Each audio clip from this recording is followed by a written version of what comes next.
Muy buenas tardes, señor congresista Gerí.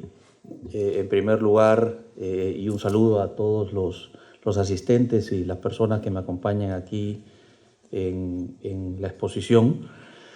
En primer lugar, agradecer la invitación y felicitar por promover este espacio de intercambio de puntos de vista para resolver algunas de las problemáticas, en este caso, yo diría en términos positivos, grandes oportunidades que tenemos aquí en el Perú para seguir creciendo y desarrollarnos. He traído una presentación, voy a tratar de ceñirme a los plazos. Vamos a ver si me funciona el puntero, la tengo que prender, la tecnología es parte de la industrialización. Muy bien.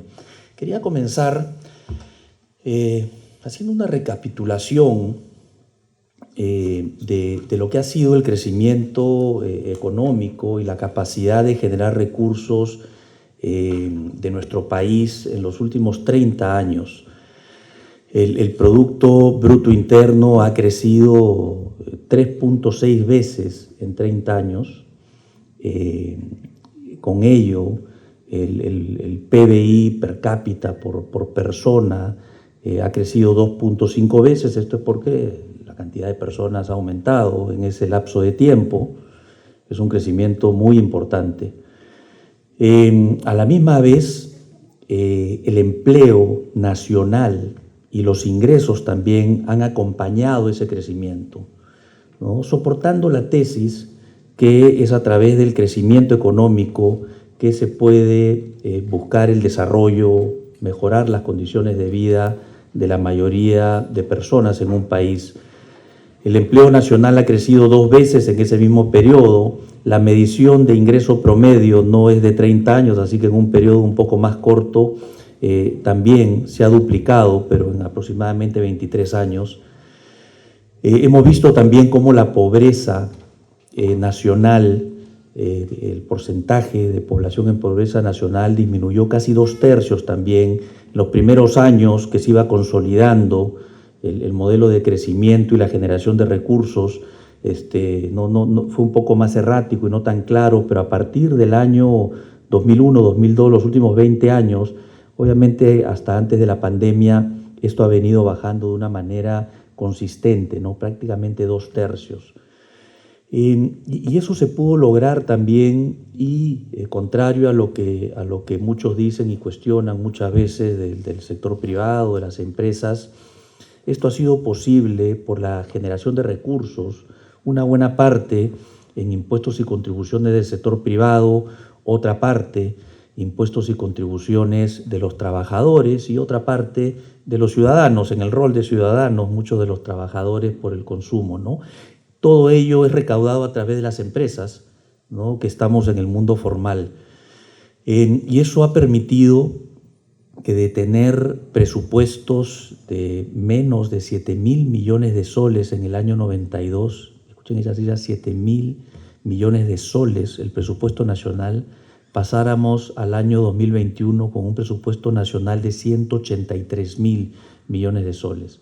Y eso ha sido posible porque la recaudación, que antes era 5.500 millones de soles, ha pasado a ser prácticamente 140.000 millones de soles, ¿no? Entonces, decir que las empresas no contribuyen, decir que las empresas no pagan impuestos, no es cierto, ¿no? Pueden haber controversias, pueden haber algunos evasores, pero no puede ser una generalización porque las cifras oficiales, ¿no? del Banco Central de la Reserva, del MEF, contradicen eso, ¿no? No tendríamos la capacidad de financiar estos presupuestos.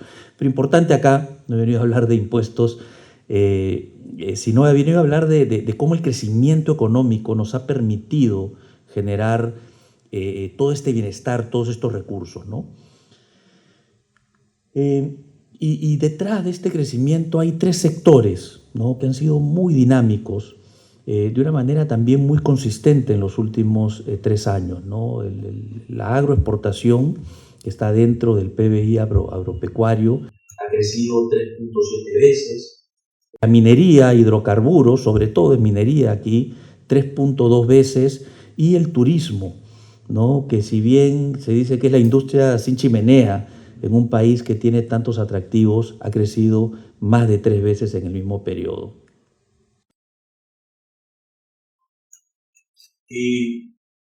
¿Por qué fue posible por qué ha sido posible en estos últimos 30 años tener este crecimiento tan espectacular? Ha sido un crecimiento por encima de todos los países de la región, muchas veces por encima del mundo, que nos ha dado también una estabilidad macroeconómica envidiable. Han habido una serie de reformas que han permitido eso, ¿no? En primer lugar, un marco muy atractivo para la inversión privada, ¿no? Basado en libertades de contratación, en la libertad de flujos de capital sin distinción para inversión local, inversión extranjera, y obviamente promoviendo la libre competencia, ¿no? Entonces, con pocas barreras, ¿no? Obviamente todo tiene que ser siempre regulado y supervisado. Luego, hemos tenido, y esta es una elección, es una decisión que toman los países. Nosotros decidimos que el desarrollo del Perú, reconociendo que somos un país relativamente chico comparado con otros países de la región, ni qué hablar del mundo. Si nos comparamos con Brasil, somos 10 veces más chicos, si nos comparamos con México. Entonces, cuando uno está definiendo una estrategia, ya sea de una empresa o de un país, tiene que poner todos estos factores en la ecuación, y creemos que con una visión acertada, quienes definieron estas reformas tomaron una decisión muy importante, y es decir, nosotros como país no vamos a pensar solamente en la población que está dentro de nuestras fronteras, 33 millones de peruanos el día de hoy, sino vamos a pensar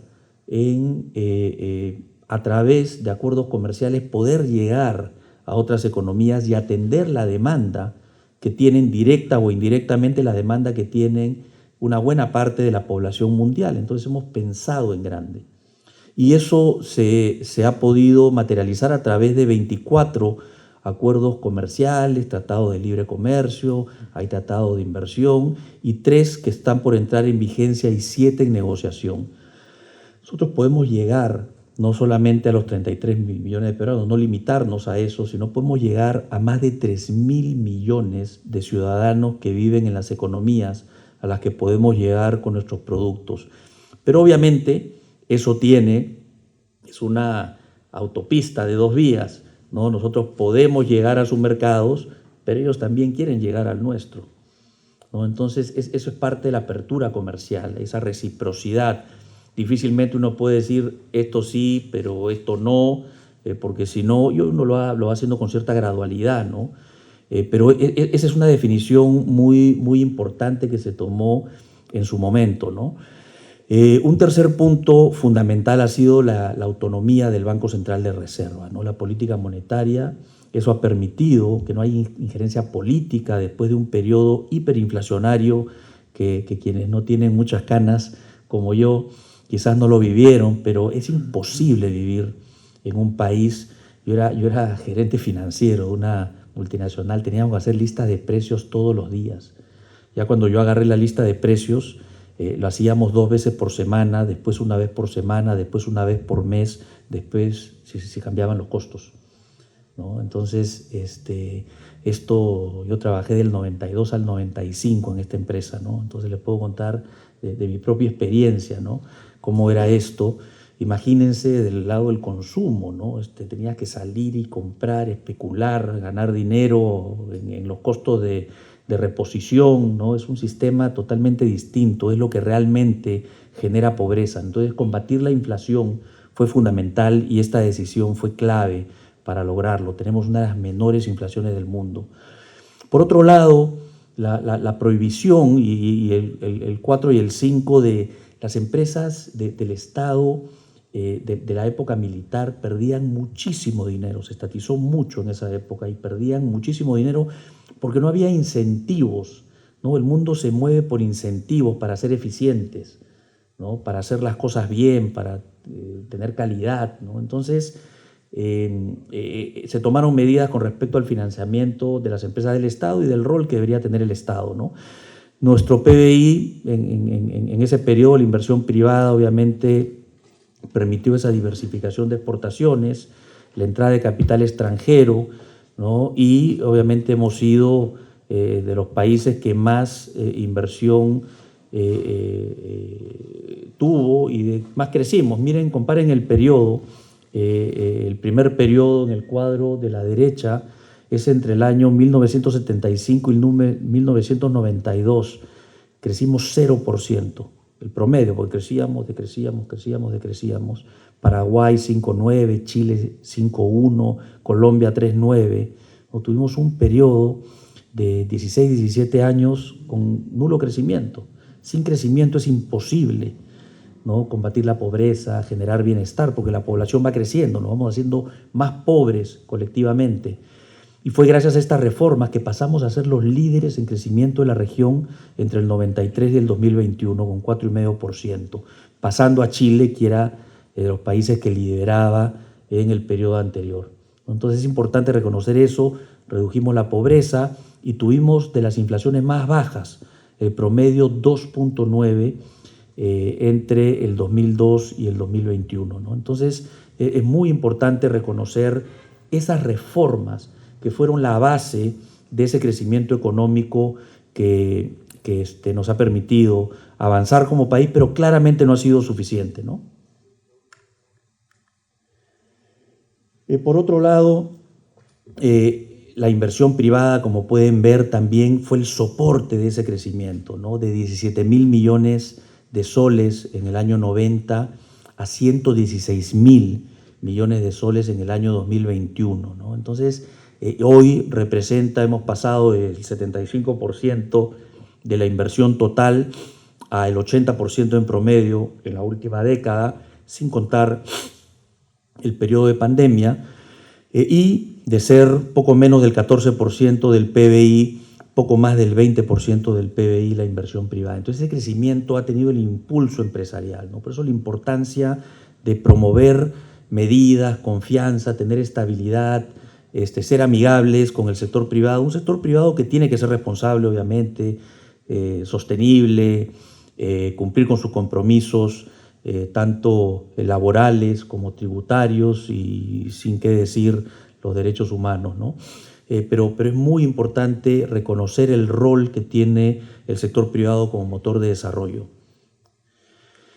Pero, sin embargo, tenemos en este periodo de tiempo y con ese crecimiento tan importante, tenemos todavía en nuestra estructura empresarial y de empleo algunas deficiencias, algunas cosas que tenemos que resolver. En primer lugar, tenemos un tejido empresarial que está compuesto en su mayoría por micro y pequeñas empresas, ¿no? El 99,5% aproximadamente son micro y pequeñas empresas. Solamente el 0,1% de las unidades empresariales son medianas y el 0,35% son grandes. O sea, hay más de 3 veces más empresas grandes que medianas. Eso no se ve en ninguna parte del mundo. Nos dice que hay algo que no permite que las empresas pequeñas que aspiran a llegar a ser medianas puedan lograrlo. Hay algo que no las deja, no les permite.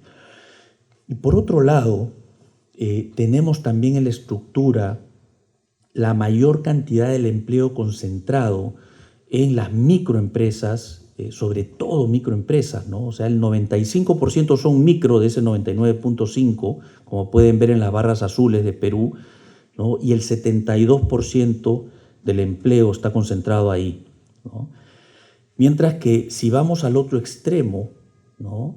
Tenemos, casi todos tienen el 1, casi 0%, son las empresas grandes, pero fíjense ustedes, en la región andina y en la OECD, ese 1% o menos de 1% genera alrededor del 34-35% del empleo y nosotros solamente el 11%.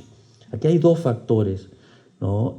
Uno de ellos tiene que ver con la bajísima productividad que tenemos en la micro y pequeña empresa, porque la mayoría de las micro y pequeñas empresas operan en informalidad. El 86% es la última estadística que se ha revisado este año, publicación de COMEX, uno de los gremios de Confiep, ¿no? Entonces hay bajísima productividad. Eso quiere decir de que se necesitan más personas, más trabajadores para generar ciertos productos o servicios, ¿no? Entonces eso es muy ineficiente.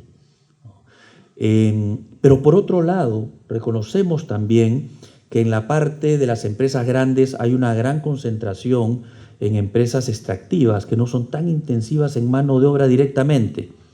Sí son jaladoras, son tractoras, y no se ve aquí porque son de empresas medianas y pequeñas muchas veces, pero no tenemos suficiente valor agregado alrededor de estos sectores productivos, ¿no? Y esto podría mejorar. Entonces, claramente esto nos empieza a indicar que tenemos que trabajar en estos dos frentes para poder mejorar como país.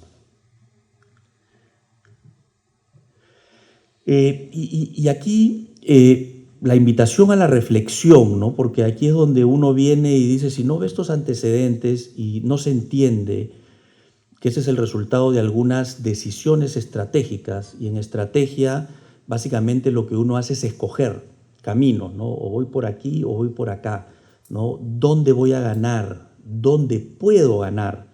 Uno no puede ser todo para todos, porque no hay recursos suficientes y porque uno después los pocos recursos que hay lo reparte entre una serie de iniciativas que después no tienen un impacto importante, ¿no? Entonces, creo que es muy importante que nos demos cuenta como país, cuando hablemos de industrialización, es cómo no perdemos lo avanzado, cómo podemos construir alrededor de los sectores ganadores que tenemos hoy y de los futuros sectores ganadores sin retroceder en estas reformas estructurales de una economía abierta, por ejemplo, ¿no?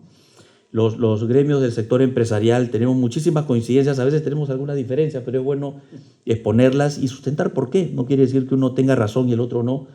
Y nosotros, Susana, ¿cómo está? ¿Qué dice? ¿No? Ahí, por ejemplo, sabemos que el sector textil, que está muy golpeado, ¿no? Está en busca de salvaguardia por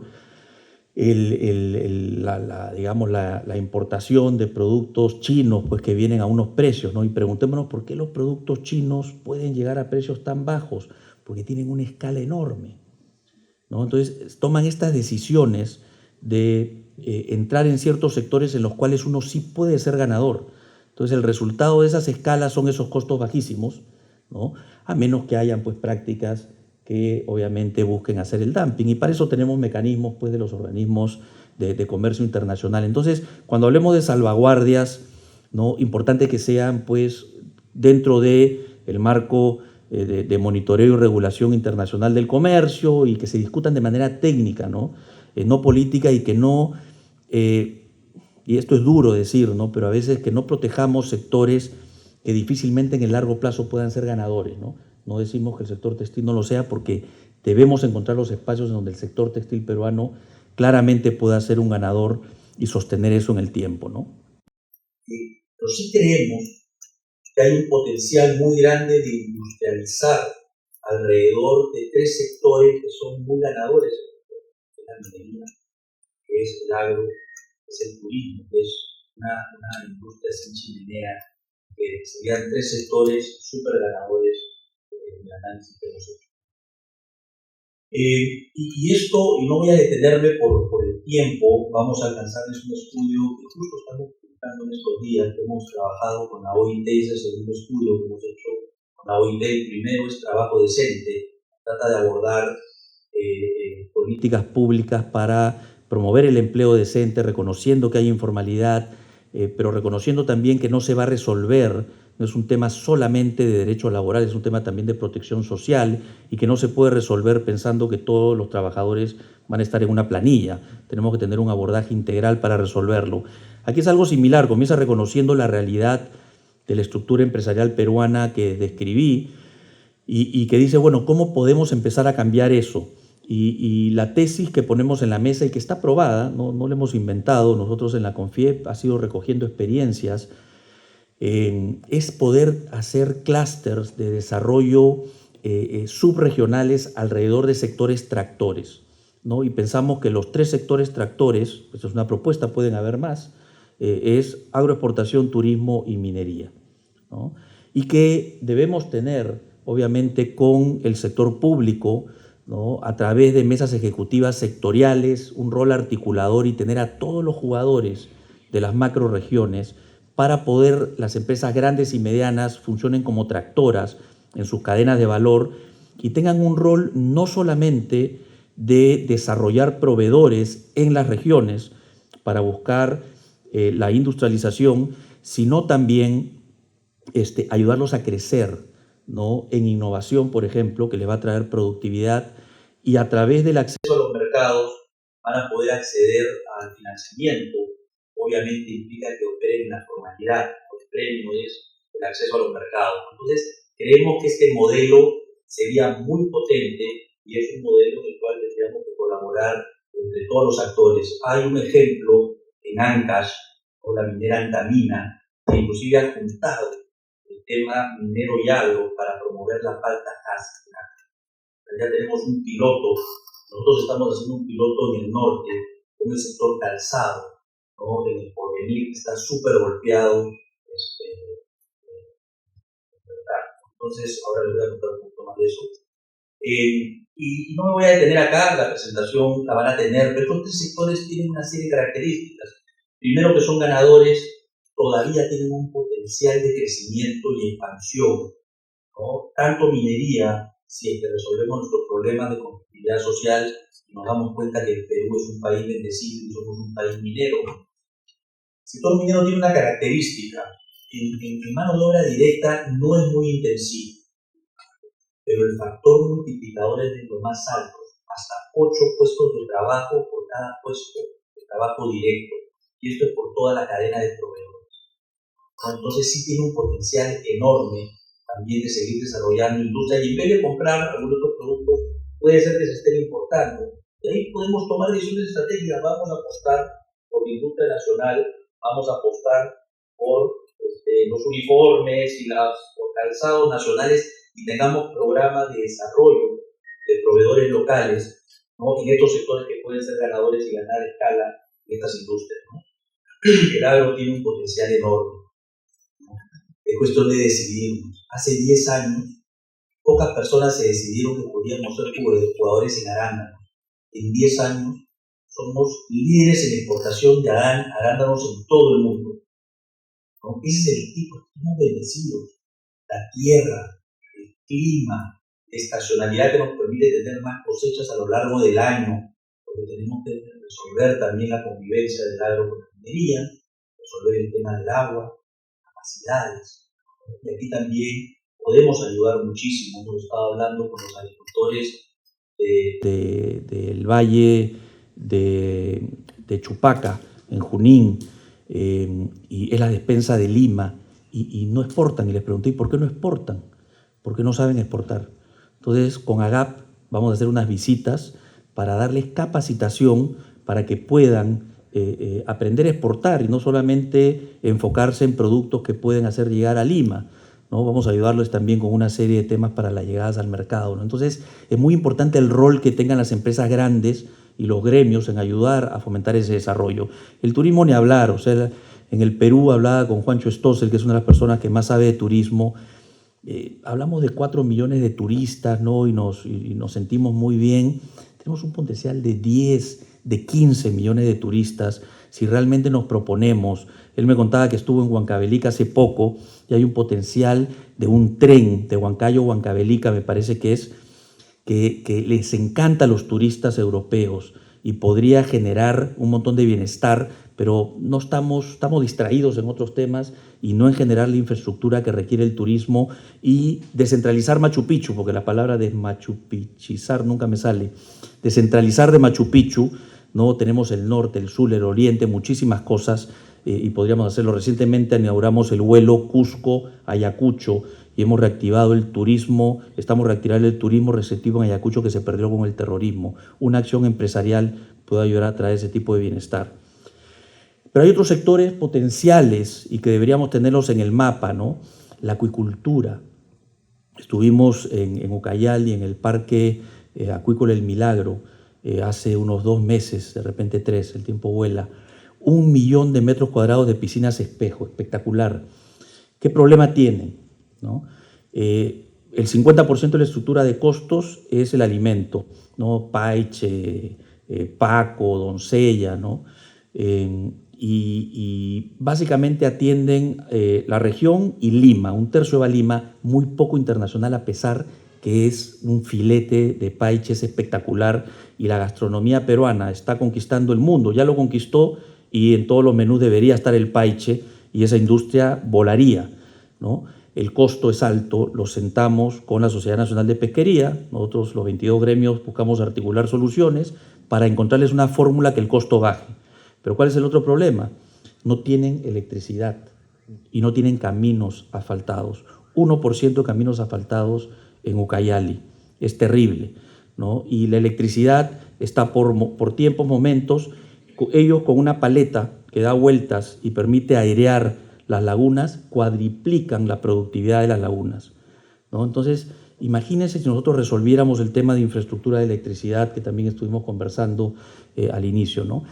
Plantaciones forestales, el cacao en grano, el aguaimanto, la carne de alpaca, el ecoturismo. Después de la pandemia, la gente a nivel global se ha súper sensibilizado. Nosotros tenemos joyas, ¿no? Zonas pues realmente casi vírgenes, ¿no? Que la gente le gustaría visitar, ¿no? Entonces tenemos un potencial, los cosméticos de productos selváticos, ¿no? Entonces es cuestión de tener una estrategia. No tenemos una estrategia como país para desarrollar. El plan Impulso Perú, de una manera acertada, ha recogido algunos de estos sectores, sobre todo el acuicultura y el forestal. En esos dos se perdieron los beneficios que impulsaban esos sectores cuando cambió la ley agraria. Estaban incluidos y cuando vemos, señor congresista, la performance de esos sectores a partir del año 2020 han decaído, ¿no? Claramente necesitaban impulso para crecer, desarrollarse y después se les puede desconectar de la ayuda artificial, pero tienen un potencial enorme. Miremos cómo está Chile, miremos cómo está Uruguay en forestal, en celulosa, por ejemplo, y el potencial que tiene Chile con salmones. ¿Por qué nosotros no podemos hacerlo con nuestro paiche, ¿no? Y conquistar el mundo? Pero necesitamos darle los incentivos y podríamos ayudar a desarrollar el Oriente, que es de las 4 macroregiones la más golpeada, la menos desarrollada, ¿no? La que tiene menos índice de desarrollo, ¿no? Ya para cerrar, claramente esto requiere desarrollo de políticas, ¿no? El impulso tanto del público como del privado. El programa de compras en Mi Perú ha estado desactualizado y todos hemos estado reclamando y eso es imperdonable. Entonces la respuesta privada ha tenido que ser: vamos a armar el nuestro. En CONFIEP hemos armado Provee Pyme con apoyo de la OIT y estamos generando un programa de compras PYME de empresas grandes a empresas pequeñas que transiten a la formalidad con algunos elementos de formalidad, y el premio es el acceso a los mercados, eventualmente al financiamiento, ¿no? Entonces estamos en eso, pero hay barreras, ¿no? La alta informalidad, ¿no? Tenemos que ver cómo resolvemos eso, porque nos trae baja productividad. Los índices de corrupción, no llegan los recursos. Esos recursos que hemos visto lamentablemente no han llegado y no llegan en infraestructura. Esto se resuelve con infraestructura también.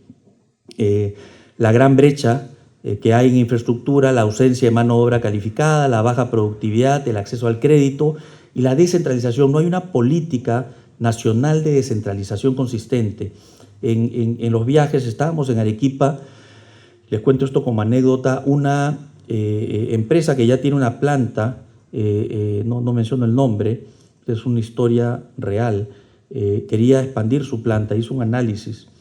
Si la instalaba, expandía la planta que ya tenía y la instalaba en Arequipa o la ponía en Lima o en algún otro lugar.